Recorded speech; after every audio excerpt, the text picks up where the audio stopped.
Hello, IGNU students. Welcome back to my channel Mastering Education Today. आज की video में हम लोग MEG 02 यानी कि ब्रिटिश ड्रामा से रिलेटेड सारे इम्पोर्टेंट टॉपिक्स देखेंगे। ये टॉपिक्स मैंने पिछले 10 साल के पेपर निकाल कर उनको एनालाइज करके ये ऐसे टॉपिक्स निकाले हैं जो आपके पेपर में बहुत बार रिपीट हुए हैं और इस बार वाले दिसंबर के पेपर में भी रिपीट होने के इसके बहुत चांसेस हैं। आप समझ सकते हो कि ये 10 साल के पेपर में 20 पेपर थे और ऐसे बहुत सारे क्वेश्चंस थे जो जेन्युइनली बार बार रिपीट हो रहे थे। तो मुझे पूरी उम्मीद है कि इस वीडियो में मैं जो भी आपको इम्पोर्टेंट टॉपिक्स बताने वाली हूँ उसमें से कुछ टॉपिक्स पक्का इस बार भी आएंगे। तो अगर आप लोगों ने अभी तक तैयारी नहीं स्टार्ट करी है और आपको नहीं समझ आ रहा कि कहाँ से रेडी करना है MEG 02 के लिए, तो ये वीडियो आपके लिए है। आप इसमें जितने भी मैंने टॉपिक्स बताए हैं मैं उनको शॉर्ट में एक्सप्लेन करूंगी, लेकिन आप इस वीडियो को रेफर कर कर ये देख सकते हो कि आपको कौन से टॉपिक्स एग्जाम के लिए जरूर करके जाने हैं। ये टॉपिक्स आपको किसी भी हालत में छोड़ के नहीं जाने, ये बहुत इंपॉर्टेंट टॉपिक्स हैं। तो आइए बिना किसी टाइम वेस्ट करे स्टार्ट करते हैं। सबसे पहले देखो हम एग्जाम का स्ट्रक्चर समझ लेते हैं। आपको पता ही है एग्जाम में एक आता है compulsory question, that is question number 1। उसमें कोई भी आपको स्टैंजा दे देते हैं और आपको बोल देते हैं कि बताओ इसमें स्पीकर कौन है, क्या सीन चल रहा है, थीम क्या है, टेक्निक क्या यूज हुई है, ये सब आपको एक्सप्लेन करना होता है क्वेश्चन नंबर 1 में। ठीक है, फिर आते हैं लॉन्ग एसेज जो 20 मार्क के होते हैं। उसके लिए मैं आपको बताऊंगी कौन से चीजें इंपॉर्टेंट हैं। और फिर लास्ट में आते हैं शॉर्ट नोट्स का एक क्वेश्चन आता है 10 मार्क्स का। काफी शॉर्ट आंसर होता है और बहुत फोकस्ड आंसर लिखना होता है इसका। ठीक है, अब मैं आपको बता दूं, मैं सबसे ज्यादा जो टॉपिक्स रिपीट होते हैं जो मैंने पिछले 10 साल के पेपर में देखे हैं, वो एक तो आ गया शेक्सपियर्स का वर्क। ठीक है, बहुत इंपॉर्टेंट है। एक है रेनेसेंस का ड्रामा, फिर है comedies of manners, modern drama movements उनके बारे में, एंड ड्रामेटिक क्रिटिसिज्म। ये कुछ ऐसे टॉपिक्स हैं जो बहुत इंपॉर्टेंट हैं आपके आने वाले एग्जाम के लिए। तो ये टॉपिक्स आपको करके ही जाने हैं। ठीक है, अभी हम इसी वीडियो में आगे इन टॉपिक्स को पढ़ेंगे अच्छे से। पहले हम देख लेते हैं कि एक्सट्रैक्ट का क्वेश्चन, जो क्वेश्चन नंबर 1 है, वो कहाँ से आता है। तो चलो, इस स्लाइड में मैंने आपको ये सब समझाया है। मैं आपको क्लियरली बताती हूँ कि कहाँ से इस क्वेश्चन के आने के चांसेस हैं। देखो, क्वेश्चन नंबर 1 एक्सट्रैक्ट का होता है और ये गारंटीड क्वेश्चन है, कंपलसरी होता है, सबको ये क्वेश्चन करना ही होता है। अब आप लोग जो एग्जाम्स दे रहे हो वो लोग क्या एक्सपेक्ट कर सकते हो कि क्वेश्चन कैसे आएगा। या तो वो लोग स्टैंजा दे देंगे और आपको बोलेंगे कि स्पीकर को आइडेंटिफाई करो। ठीक है, कि कौन सा स्पीकर है, क्या है। या फिर कंटेक्स्ट बताओ कि सीन कहाँ पे हो रहा है। या फिर थीम बताओ कि क्या ड्रामा था, उसकी क्या थीम थी। ठीक है, या फिर वो आपको जो भी उन्होंने पैसेज दिया होगा ना, उसकी इंपॉर्टेंस पूछ लेंगे कि इसकी इंपॉर्टेंस क्या है। ठीक है, ये कंपलसरी क्वेश्चन आते हैं, करना बहुत जरूरी है। बाकी जो ऐसे प्लेस जिनसे एक्सट्रैक्ट आपको आ सकता है वो कौन से हैं। स्पेशली नंबर 1 है हैमलेट। ठीक है, इसके मोनोलॉग्स वगैरह बहुत इंपॉर्टेंट है। फिर आ जाता है डॉक्टर फॉस्टस, ये भी बहुत इंपॉर्टेंट प्ले है, आपको ये करके जाने हैं, ये किसी भी हालत में नहीं छोड़ने, बिकॉज मोस्टली एक्सट्रैक्ट जो है वो इन्हीं से आते हैं। ठीक है, और फिर आ जाता है मॉडर्न प्ले, ये भी बहुत इंपॉर्टेंट है, इसमें ऑसबोर्न और शॉ का आ सकता है, तो ये दोनों देख के जाना एक्सट्रैक्ट। ठीक है, प्रेजेंटेशन यहाँ पे जो मैंने ये बनाई है पीपीटी, ये हमें ये सजेस्ट करती है, देखो कि एक्सट्रैक्ट्स को प्रैक्टिस करो और उनकी टेक्निक्स पे ध्यान दो कि वो क्या टेक्निक्स यूज कर रहे हैं ड्रामा में, वो बहुत इंपॉर्टेंट है आपके क्वेश्चन नंबर 1 के लिए। तो प्लीज क्वेश्चन नंबर 1 के लिए ये चीजें पे फोकस करना, ये सारे आपको करके जाने हैं, चाहे कुछ भी हो जाए। ये टॉपिक्स मत छोड़ के जाना अगर आपका MEG 02 का एग्जाम है नेक्स्ट। अब हम बात कर लेते हैं हमारे लॉन्ग क्वेश्चन की, ऐसे क्वेश्चंस की, उसमें क्या क्या इंपॉर्टेंट है अब हम वो देखेंगे। सबसे पहले आ जाता है शेक्सपियर का हैमलेट, जो एक्सट्रैक्ट में भी आ रहा है और आपके लॉन्ग क्वेश्चन में भी इसके आने के सबसे ज्यादा चांसेस हैं, बिकॉज ये मोस्ट रिपीटेड है। हर पेपर में एक क्वेश्चन शेक्सपियर के हैमलेट पे था ही, तो मैं आपको कहूंगी आपको करके जाना है। हर साल इससे क्वेश्चन आता है। ठीक है, क्या क्या क्वेश्चन आ सकते हैं, कैसे कैसे, ये बात कर लेते हैं। सबसे पहले कैरेक्टर एनालिसिस। ठीक है, आपको हैमलेट के कैरेक्टर को डीप समझना है, उसका हेजिटेशन, उसके रिलेशनशिप, ये सब आपको समझ के जाने हैं, जितने भी शेक्सपियर के हैमलेट में कैरेक्टर्स दे रखे हैं उनका। ठीक है, फिर आ जाता है सॉलिक्यूज एंड देयर फंक्शन। इसमें क्या है, जैसे बहुत सारी इंपॉर्टेंट लाइंस हैं कुछ, कि टू बी और नॉट टू बी, ऐसे ऐसे करके कुछ लाइंस है जो इनमें दे रखी है, वो आपको पढ़ के जानी है कि उनका क्या मतलब है। ठीक है, इनकी इंपॉर्टेंस वगैरह। अब आपको इसके थीम पढ़ के जाने हैं कि शेक्सपियर के हैमलेट में थीम्स क्या थे। मैं आपको बता देती हूँ, इसमें थीम्स थे जैसे कि मैडनेस, रिवेंज, यहाँ पे मैंने दे रखे हैं madness, revenge, mortality, corruption, moral ambiguity. ये सारे ऐसे थीम्स हैं जो रिपीटेडली जिस पे क्वेश्चन आता है, तो आपको इन थीम्स को स्पेसिफिक सीन से कनेक्ट कर कर जो है, और कैरेक्टर से कनेक्ट करके एक ऐसे का क्वेश्चन आंसर करना होगा। अब हैमलेट एक रिवेंज ट्रेजेडी का बेस्ट एग्जाम्पल है, तो इस पे भी क्वेश्चन आ सकता है कि कैसे ट्रैजिक हीरो के फ्लॉ वगैरह बताए गए हैं और प्ले के एलिमेंट क्या हैं। तो प्लीज ये सब करके जाना, इसमें से पक्का एक क्वेश्चन तो आएगा ही आएगा। मैंने यहाँ पे लिखा हुआ है कि 2 कंप्लीट प्रैक्टिस ऐसे आपको करने हैं, प्लस 4-5 कोटेशंस जो बहुत इंपॉर्टेंट लग रही हो हैमलेट की, वो भी आप लर्न करके जाना, ताकि आप आंसर में वो चीज मेंशन कर सको।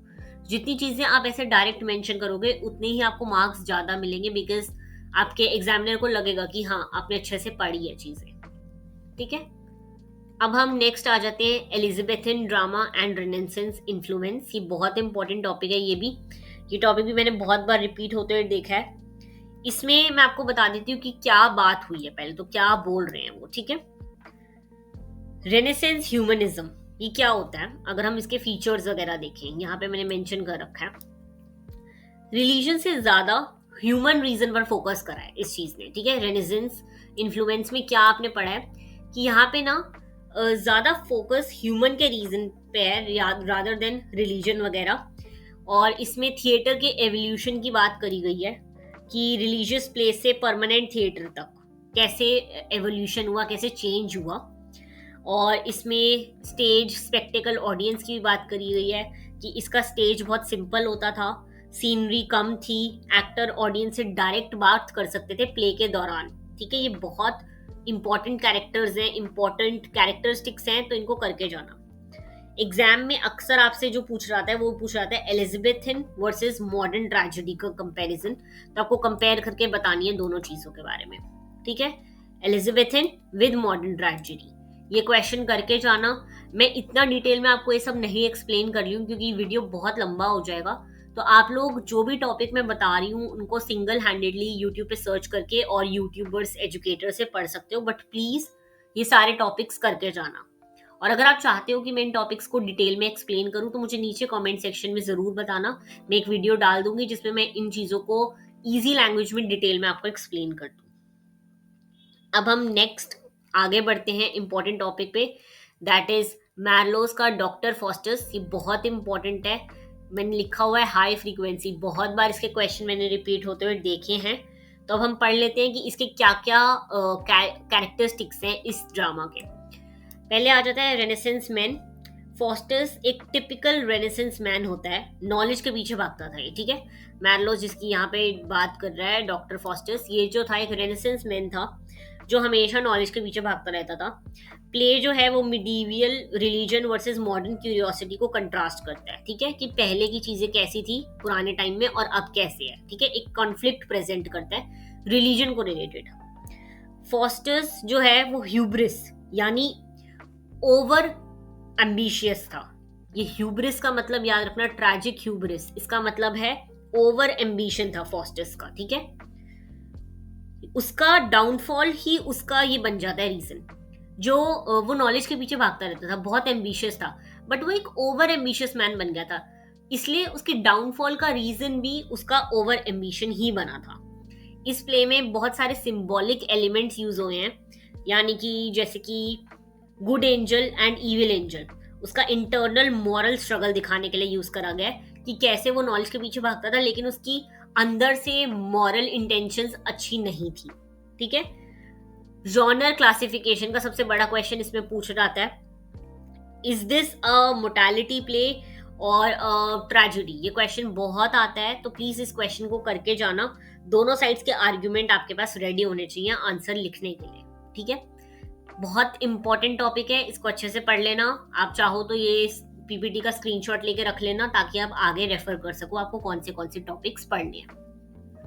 अब हम नेक्स्ट बात कर लेते हैं जॉर्ज बर्नार्ड के शॉ पिग्मेलियन की। बहुत इंपॉर्टेंट टॉपिक है ये भी, मैंने बहुत बार रिपीट होते हुए देखा है।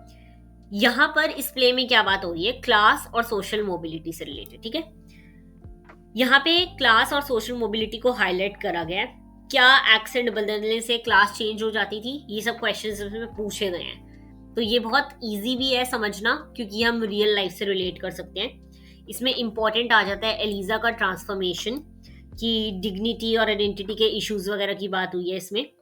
और सटायर क्या था इसका, ठीक है। शॉ सटायर यूज करके सोसाइटी को मिरर दिखाता है कि कैसे हम लोग हैं, वो ये सब प्रेजेंट करता है अपने प्ले के दौरान।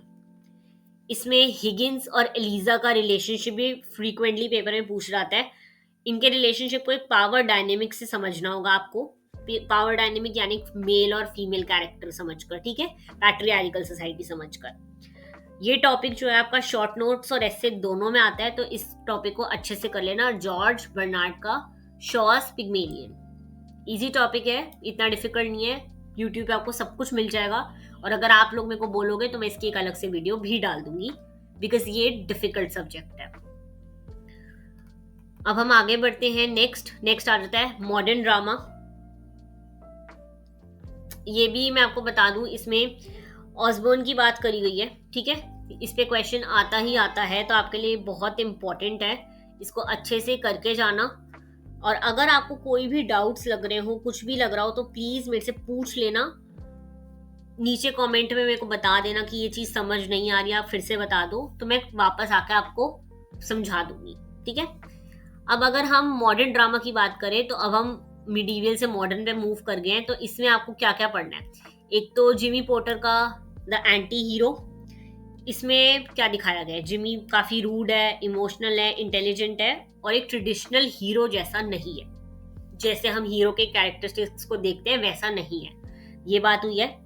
फिर आ जाता है post war disillusionment. British society में पर्पस की कमी दिखती है, ये सब में इसमें बात करी गई है कि ब्रिटिश सोसाइटी कैसे डिफरेंट थी, ठीक है। फिर क्लास एंड जेंडर कॉन्फ्लिक्ट, बहुत इजी टॉपिक है, working class versus upper class. Marriage के थ्रू कॉन्फ्लिक्ट दिखाता है ये प्ले, कि कैसे क्लास और जेंडर हर चीज को अफेक्ट करता है। हर क्लास में जेंडर का एक अलग रोल होता है, ठीक है। एंग्री यंग मैन मूवमेंट की बात करी गई है यहाँ पर। ये प्ले मूवमेंट टॉर्च करता है जिसमें ट्रेडिशनल थिएटर को चैलेंज किया गया था। जो ट्रेडिशनल थिएटर की थीम्स चली आ रही थी उसको चैलेंज करके यहाँ पे एक बहुत बड़ा मूवमेंट स्टार्ट हुआ था, एंग्री यंग मैन मूवमेंट कहते हैं उसे, ठीक है। अब हम नेक्स्ट आ जाते हैं टॉपिक पे, that is theatre of absurd. इसके बहुत सारे की टेक्स्ट हैं, वो आप लोग पढ़ लेना। बाकी मैं आपको बता दूं, इसमें कॉन्सेप्ट्स कुछ इंपॉर्टेंट हैं जो आपको पढ़ने हैं, दैट इज मीनिंगलेसनेस एक पढ़ना है, एक repetition, silence and pauses, tragic comedy की यहाँ बात करी गई है, और लैंग्वेज ब्रेकडाउन, ठीक है। जो इसके theatre of absurd, a predictable short note topic, इसमें से शॉर्ट नोट का क्वेश्चन आएगा ही आएगा, तो आपको ये वाला टॉपिक अच्छे से करके जाना है। इतना कोई डिफिकल्ट नहीं है। इसके मेन कैरेक्टरिस्टिक्स आपको यहाँ पे दे रखे हैं कि थिएटर ऑफ अब्सर्ड में क्या क्या कैरेक्टरिस्टिक्स फॉलो होते थे। मीनिंगलेसनेस होती थी, चीजों का मीनिंग नहीं बैठ रहा, रेपिटेशन होती थी बहुत सारी चीजों की, डायलॉग की, साइलेंस एंड पॉजेस बहुत होते थे यहाँ पर, एक सीन के बाद बहुत बड़ा गैप होता था, लैंग्वेज ब्रेकडाउन, कभी कभी लैंग्वेज दूसरों को समझ नहीं आती थी, और इसमें बहुत ज्यादा ट्रैजिक कॉमेडी का यूज हुआ, यानी कि डेथ का बहुत ज्यादा ह्यूमर क्रिएट करा गया, ठीक है। इसमें आपको जो टेक्स्ट पढ़ने हैं वो मैंने यहाँ पे आपको बता दिए। ये 3 टेक्स्ट हैं जो आपको पढ़ने हैं, आपके पास अवेलेबल होंगे ये आपके टेक्स्ट बुक्स में, तो ये तीनों आप पढ़ लेना। और इसमें से जो क्वेश्चंस आते हैं वो भी मैंने आपको यहाँ पे दे दिए हैं, तो ये करके जाना। अब मैंने आपको ऐसे सारे टॉपिक समझा दिए हैं जो बहुत इंपॉर्टेंट हैं और पेपर में आ सकते हैं, लेकिन इसके बाद भी मैं आपको कुछ ऐसे टॉपिक्स बता रही हूँ जो आपको करके जाने हैं, जो पेपर में आने के चांसेस हैं 50 to 70% ये आ सकते हैं। तो ये वाले सारे टॉपिक्स आप करके जाना। इसमें आपको बता दूं, ये जितने भी ड्रामाज यहाँ पे दे रखे हैं ये पिछले साल के पेपरों में शॉर्ट नोट में टॉपिक्स आए हैं, ठीक है।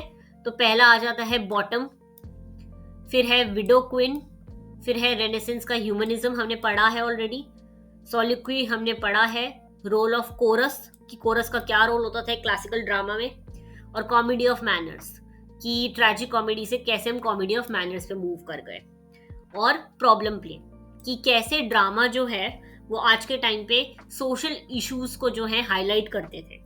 ये सब आपको पढ़ के जाना है पेपर के लिए, क्योंकि ये सारे इंपॉर्टेंट टॉपिक्स हैं।